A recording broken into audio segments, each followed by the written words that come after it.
Hey there, and welcome to Jeff Does Vegas 2022 in Review. As the year comes to an end, I've decided to take a little trip back in time and reshare some of my favorite conversations from the last 12 months of the podcast. For the third and final installment of 2022 in Review, I've decided to cover what is easily one of my favorite things to talk about, and based on your reactions to these episodes, I'm guessing it's yours as well: Las Vegas history. Over the past year, I've covered some pretty cool parts of Vegas history and been fortunate enough to be joined by some amazing guests for these conversations. Enjoy. I've taken a look at a lot of different parts of Las Vegas history over the years that I've been doing this podcast, but 2022 marked the first time that I dove into a part of the city's history that, if I'm being honest, doesn't get enough attention: Las Vegas's Black history. Back in episode number 124, I was joined by Clay T. White, the director of the Oral History Research Center at the University of Nevada, Las Vegas. In addition to her position at UNLV, Ms. White is also one of the founders of the Las Vegas Black Historical Society. Ms. White and I talked about what brought her to Las Vegas, what got her interested in studying Black history, and we went deep into the founding and the eventual downfall of the legendary Moulin Rouge. So, believe it or not, 3 white people, white men, owned and built the Moulin Rouge. Reuben, Bismo, and the other one is Schwartz. He is the 38% owner, Bismo 31%, and Reuben is 29%. Well, you add that up and you get 98%. It is possible. We have not found the evidence of this, but everybody talks about it. It is possible that the other 2% was owned by Joe Louis. Joe Louis is a part of that operation, and he is your host at the Moulin Rouge. So you go there on opening night and you are greeted with the heavyweight champion of the world. You are exposed to the first African-American line of Black dancers ever in the city.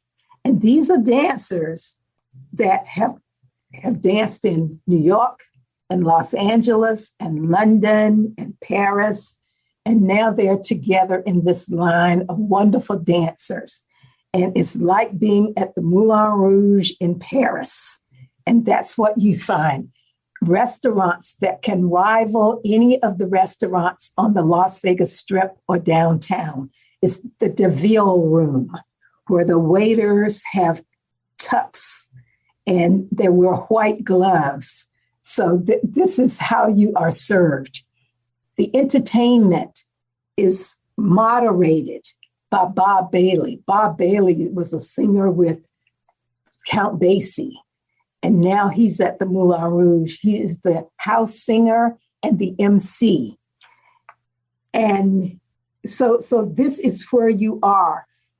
And the bar area, the wallpaper is designed like the wallpaper at the Rouge in Paris. And the building is spectacular. It's just beautiful. The rooms are magnificent. So now African-American entertainers don't just have to stay at boarding houses anymore. Boarding houses were fine, but not like, even though it may have been segregated in places like Philadelphia and New York and Los Angeles, there were areas of the city that had wonderful Black-owned hotels.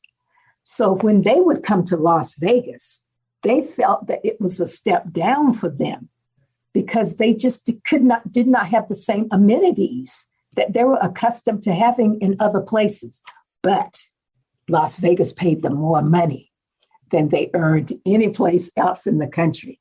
But now they have the Moulin Rouge, and they have this spectacular place where they can go after leaving the Strip now, and they can come to this spectacular place.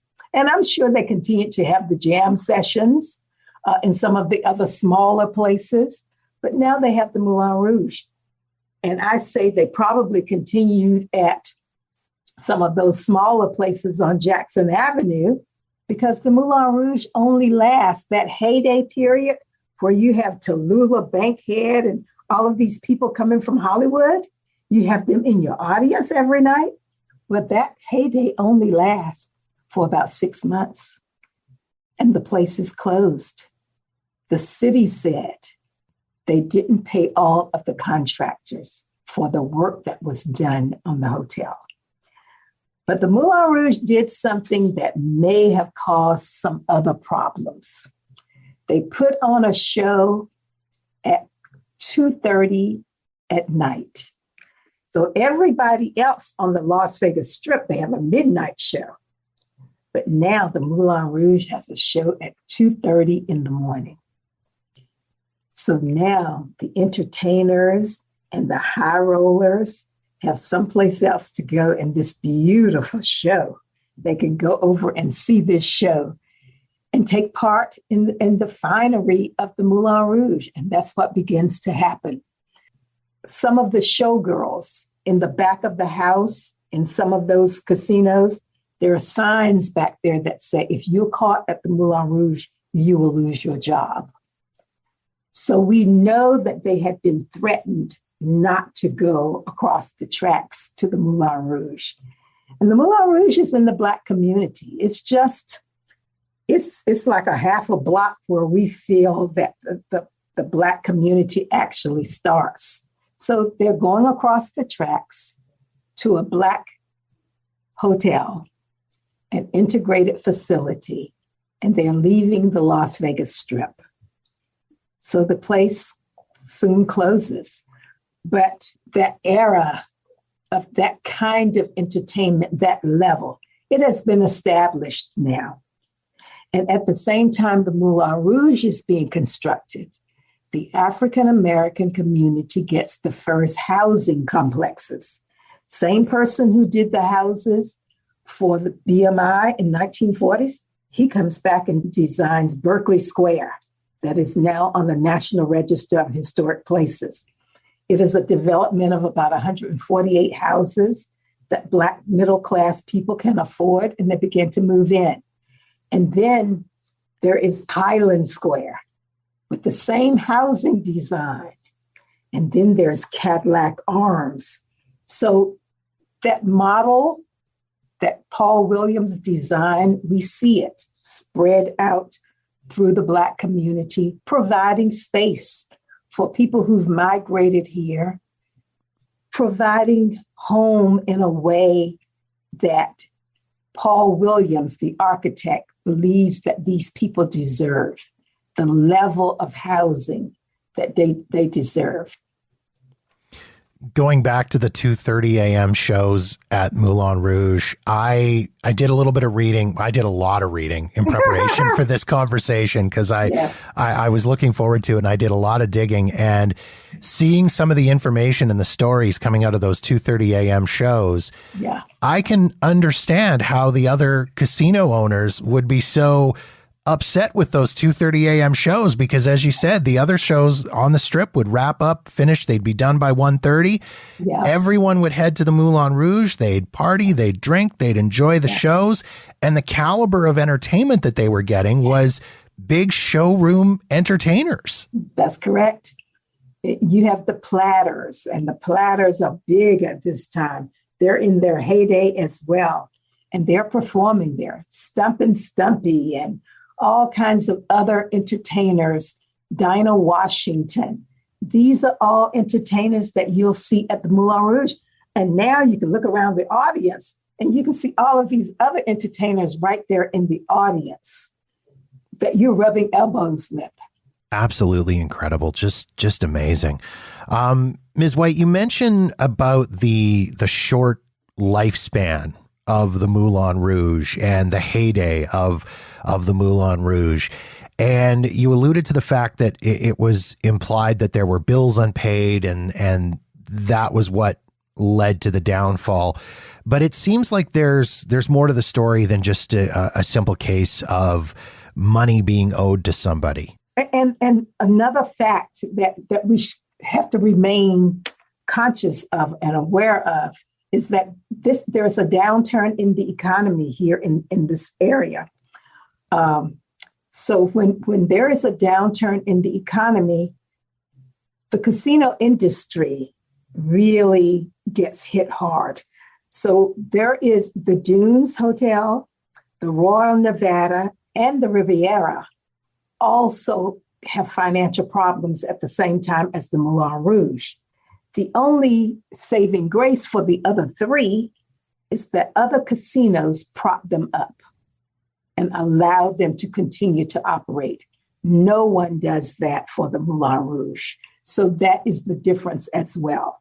So we do see a difference in the way that this economic downturn is handled.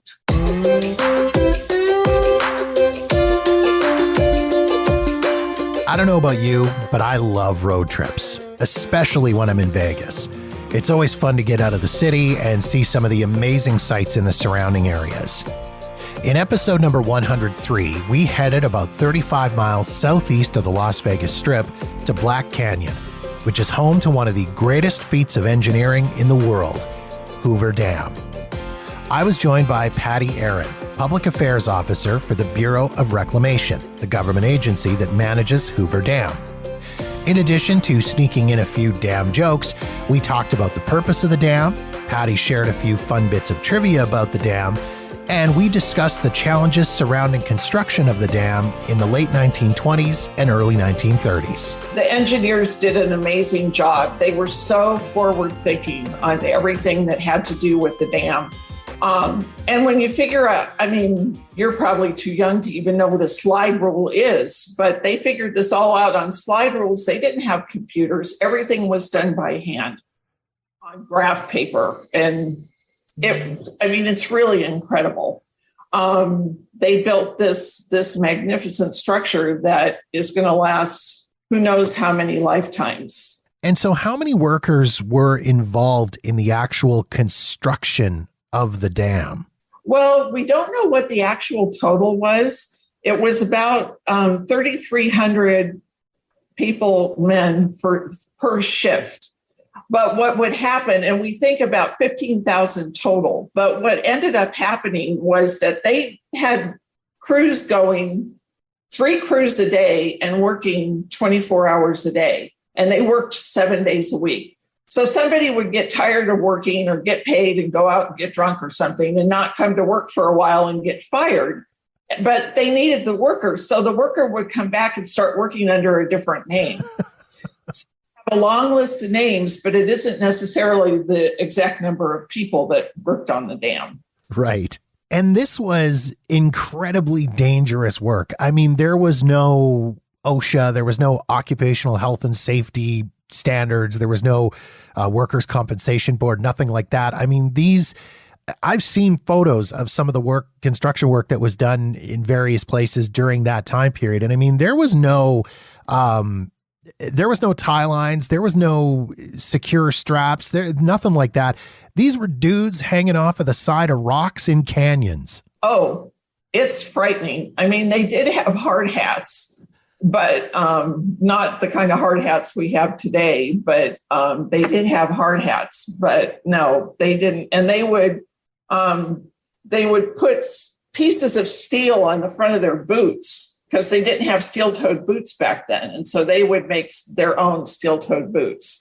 But yes, extremely dangerous work, very dangerous work. And just not the work itself, but the environment. It gets to be 120 125, even 130 degrees out there in that canyon. I've been out there when it's that hot in the canyon, and it is brutal.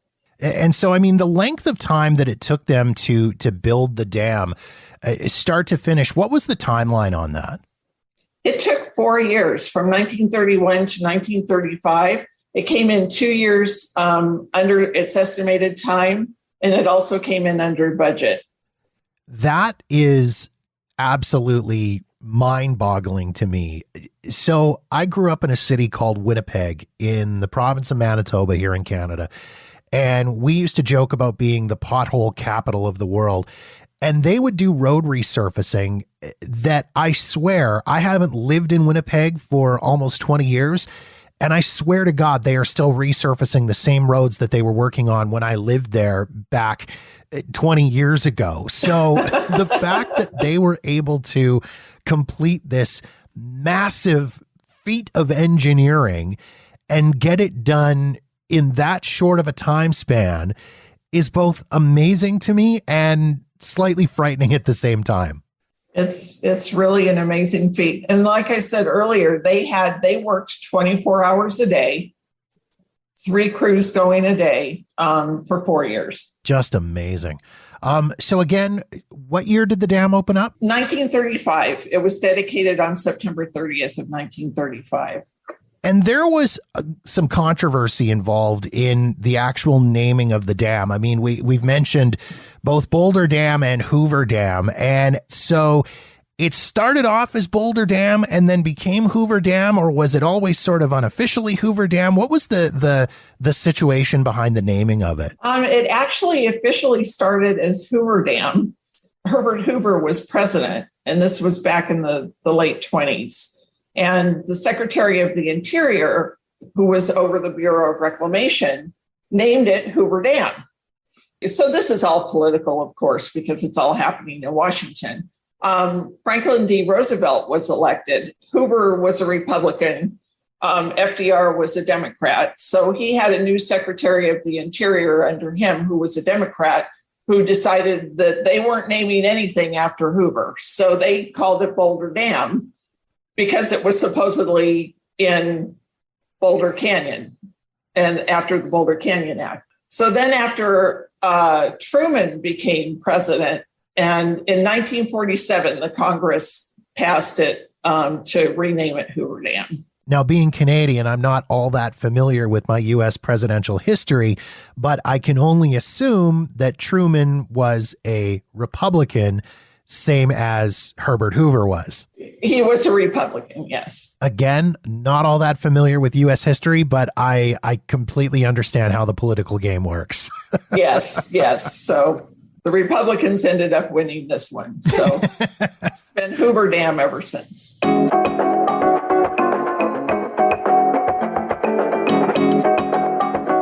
Back in 1991, Warren Beatty jumped onto the big screen to portray one of the more colorful characters in Las Vegas's history, the legendary Benjamin Bugsy Siegel. The film Bugsy, directed by Barry Levinson and co-starring Annette Bening, tells the story of Bugsy and his role in the creation of the Flamingo and the building of Las Vegas as an oasis in the desert.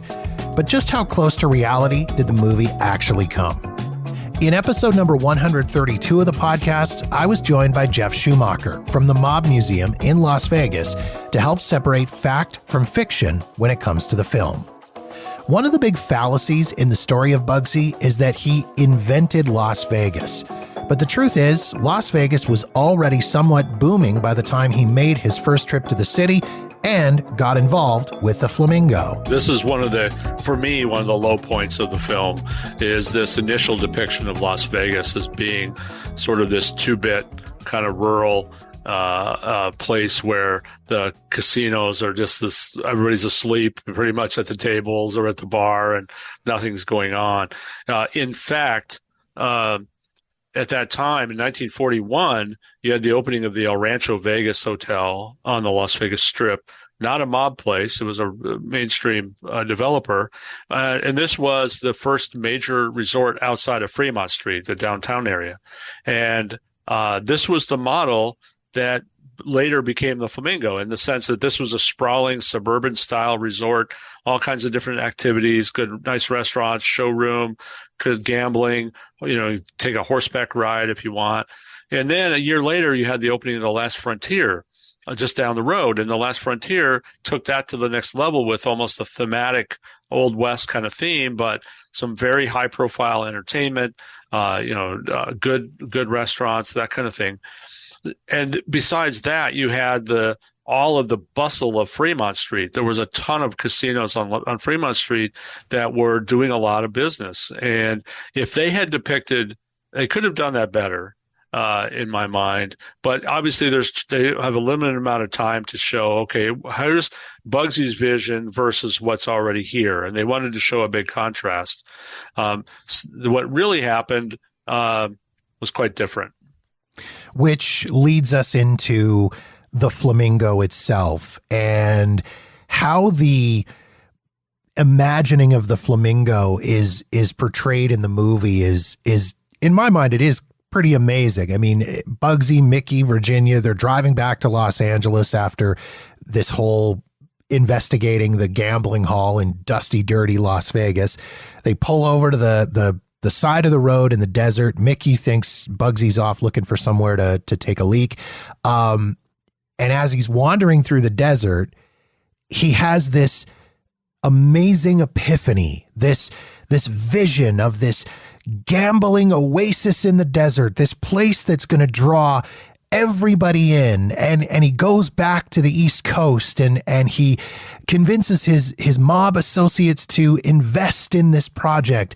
And he's going to name it after Virginia Hill. He convinces her to be involved too. He's going to name it after her. He's going to call it the Flamingo. None of this happened. None of that happened. You are correct. I will note, though, a couple of great lines from that set of scenes. You know, there was Virginia Hill when they got to that little crappy casino. She said, "We drove 5.5 hours for this canker sore." That was a pretty good line. And then Siegel, once he is back from his vision in the desert, he said, "I am talking about the single best idea I've ever had," which I think has kind of a double thought. It elicits two thoughts, which is one, oh, he's got a great idea, or when did he ever have an idea? Like, did he ever have any good ideas before this? I mean, I'm not sure he did. But the reality is that the Flamingo Hotel was conceived by a man named Billy Wilkerson. Billy Wilkerson there's a connection. He knew Siegel from L.A. Billy Wilkerson was the owner of Ciro's, the place where it was depicted in the show, in the movie. But also he was the owner and editor of the Hollywood Reporter newspaper. And this was a very influential publication in Hollywood at the time. So Billy Wilkerson had a lot of money, had a lot of influence. He also loved to gamble. So he was spending a lot of time in Las Vegas gambling. And he conceived the idea of building a casino in Las Vegas that would mirror the elegance and the sophistication of the places that he spent time in Los Angeles, as well as Paris and other places. And he thought, I could bring all my Hollywood friends to Las Vegas if we had a place like this. So in 1945, Wilkerson buys a piece of property out on what was then called Highway 91.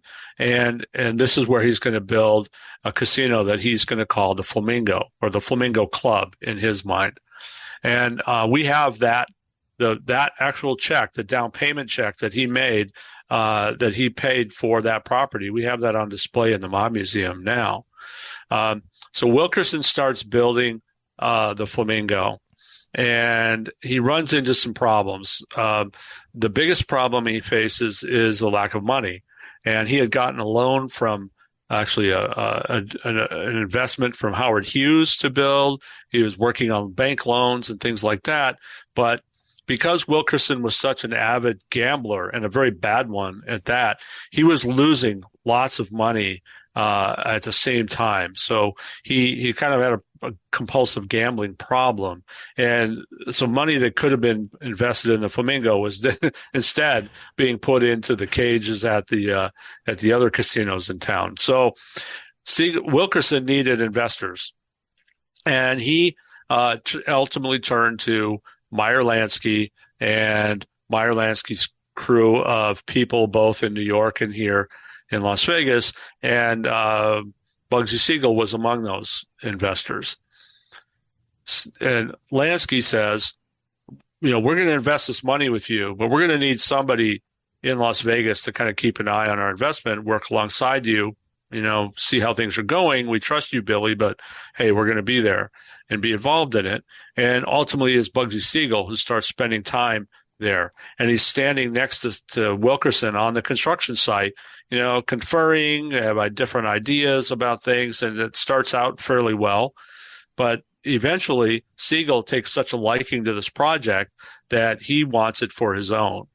And this, I think, goes back to this thing we were talking about earlier about this self-improvement, this idea that Siegel wants to transcend his mob past and become like a respected businessman. The movie, I think, accurately, and Meyer Lansky mentioned, the Meyer Lansky character mentions that Bugsy's bad with money. He doesn't respect money. And you can see that when he takes over the Flamingo from Billy Wilkerson, he just starts spending money like crazy, and he has to get this money somewhere. So he starts, asking for more and more money from his mob friends. And so Wilkerson was the guy who conceived the Flamingo. He later was pushed out of it by Siegel. Even though Wilkerson was there on opening night, but that's also not depicted. I think there's a great movie to be made someday about this whole Wilkerson-Siegel battle, because that's, in my mind, actually more interesting than what they ended up doing.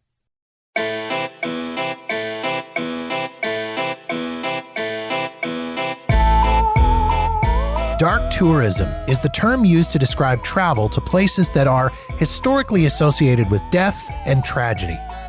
These destinations exist all over the world, including in Las Vegas. But what is it that brings people to these types of attractions? And why has so-called dark tourism seen such a boom in recent years?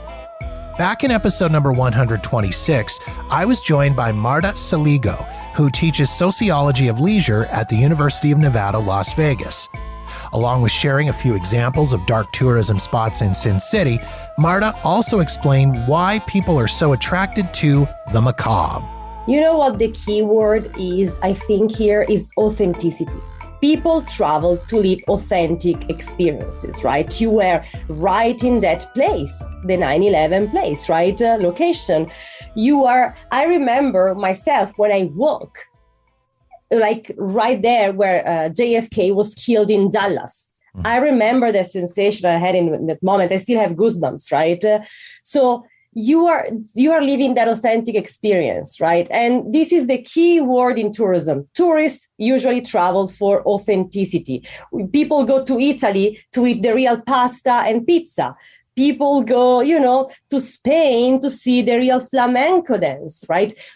Tourists travel, they want to have the authentic experience. And tourists are obsessed with authenticity. And being there, for example, in front of the bones, in my case, of the cemeteries of Marilyn Monroe, is the most authentic experience you can get. Also, unfortunately, I cannot give you precise answers because, society is really, really fluid and in constant change. But also there are some scholars who argue that we have a sort of fascination for death because the more we reflect on that, the more we get close to that. Kind of, it's like we are less afraid because it's really scary, right? To think we are going to die one day. So what about getting really close to it? Go in that place where that murder happened, go to a cemetery and reflect on that, but say, okay, something I can almost manage, even if it's not true. There's several spots in Las Vegas, in and around Las Vegas, that may fall into the category of dark tourism. I've probably visited a bunch of them without even realizing that I've actually been at these spots.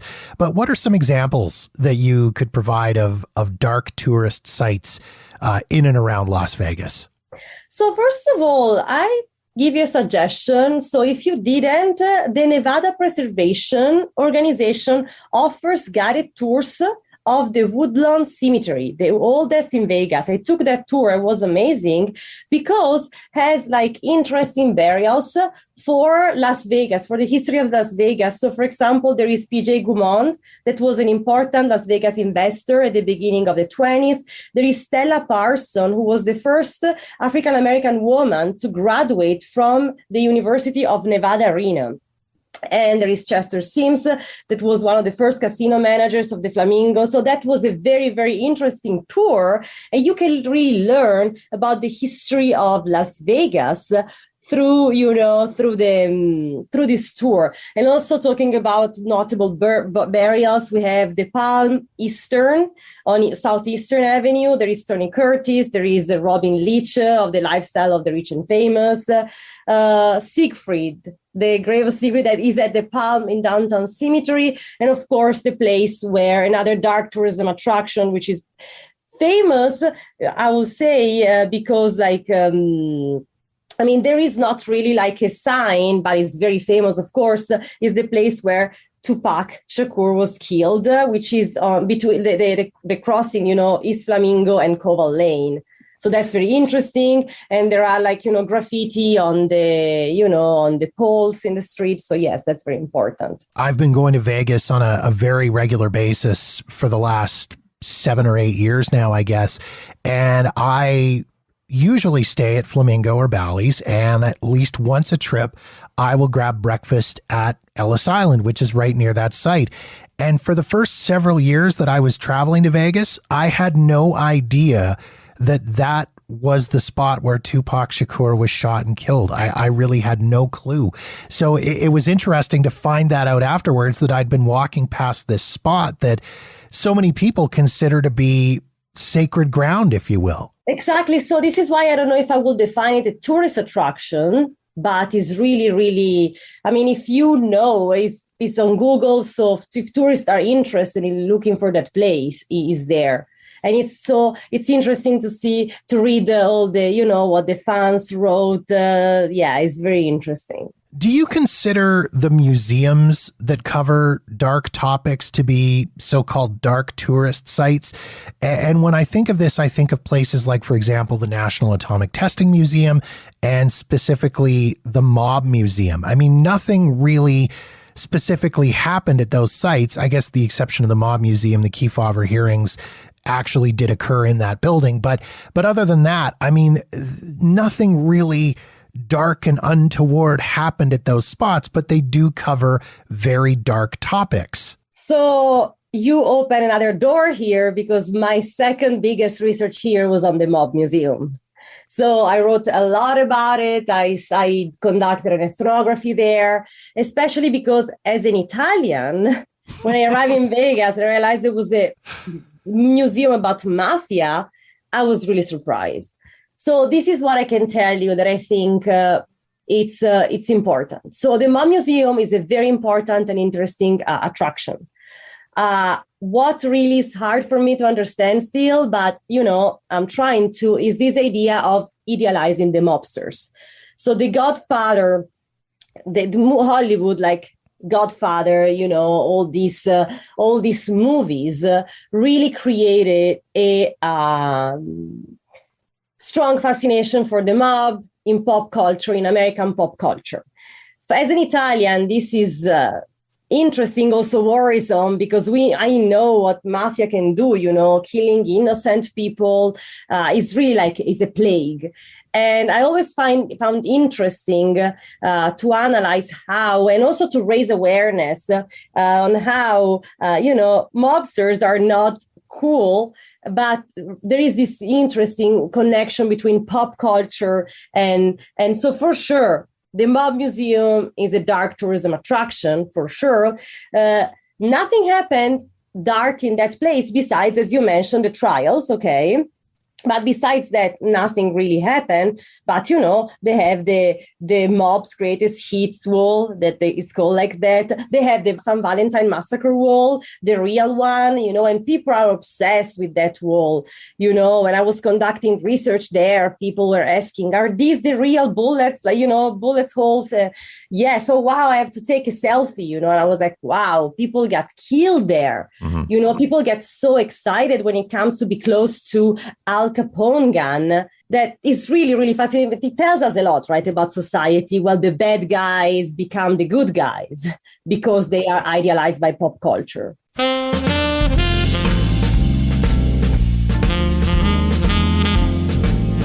Anyone who's a frequent listener to the podcast knows that one of my favorite parts of my Vegas trips is the food. Over the last several years, Las Vegas has become a foodie's paradise, with dozens of new restaurants opening up every year, featuring some of the biggest celebrity chefs and every type of cuisine imaginable. But no matter how hard you try, you just can't beat a classic.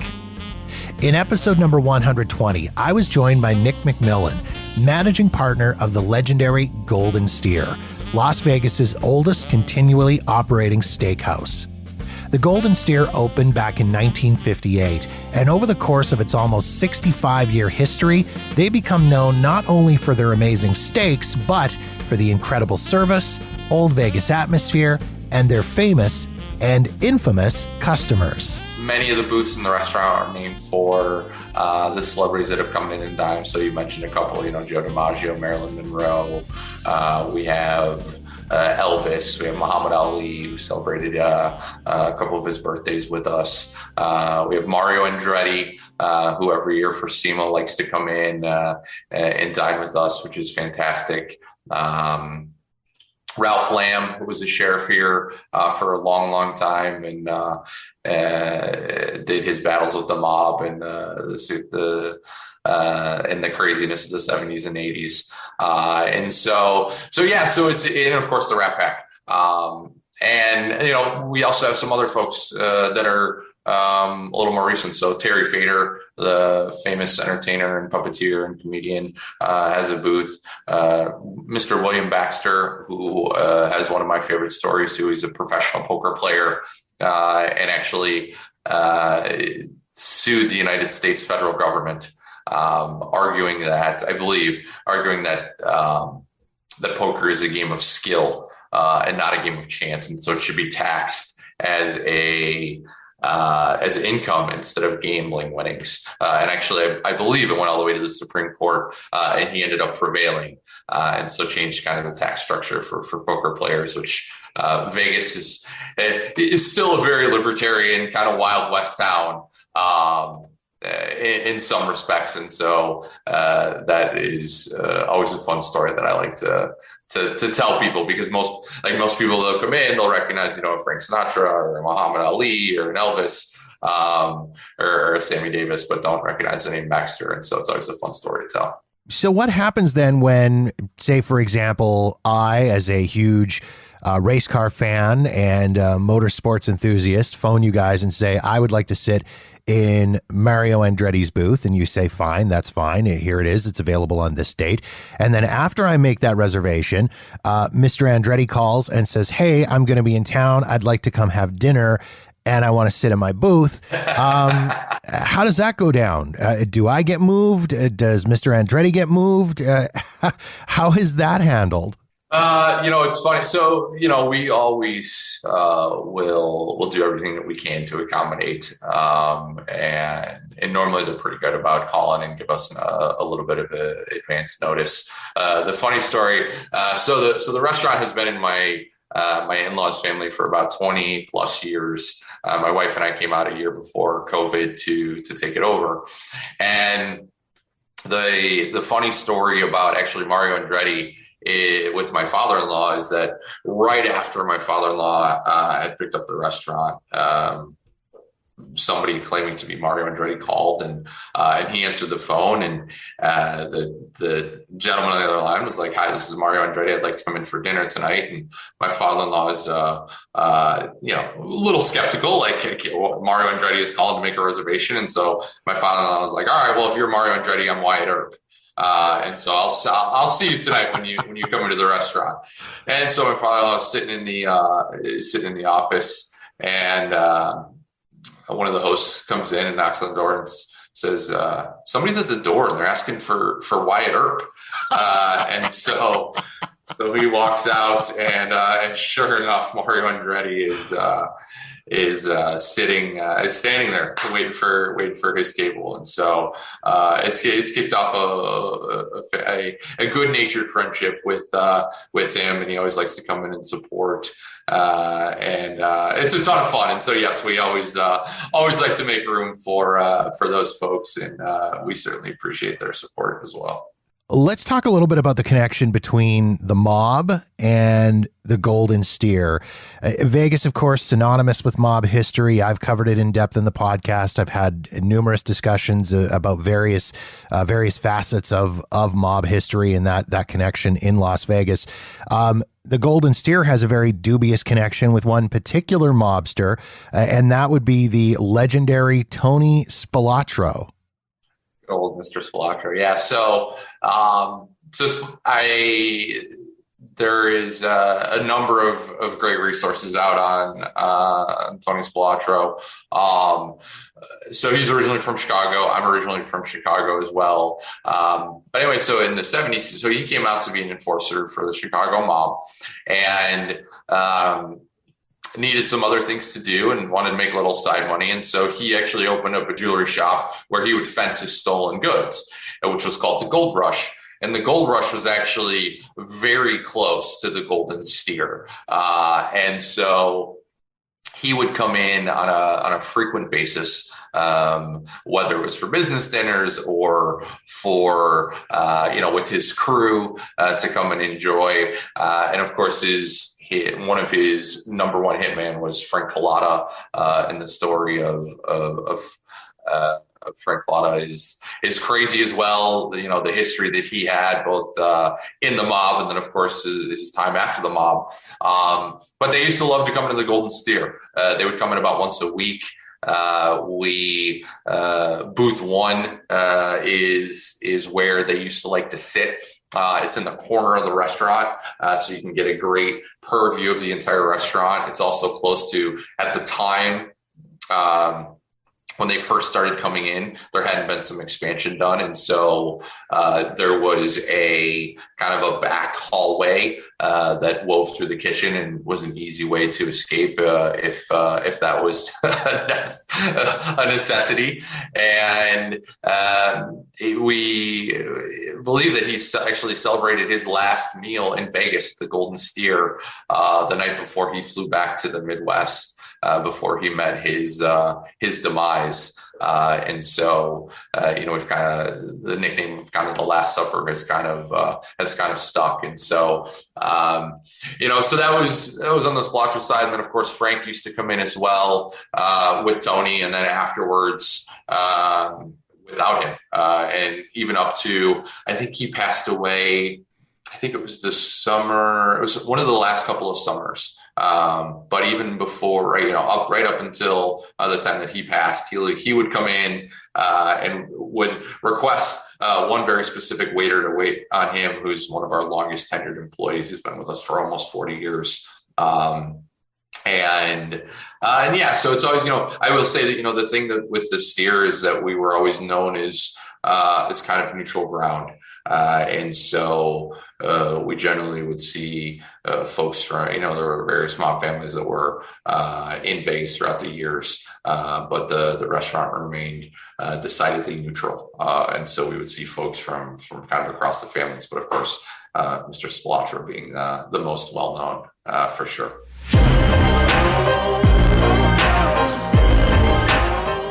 Thanks for joining me on this little podcast journey back in time, and I hope you enjoyed revisiting these conversations about Las Vegas history. If you want to check out the full episodes, you can find the links in the show notes at jeffdoesvegas.com, or search them out on Apple Podcasts, Spotify, or wherever you get your podcasts.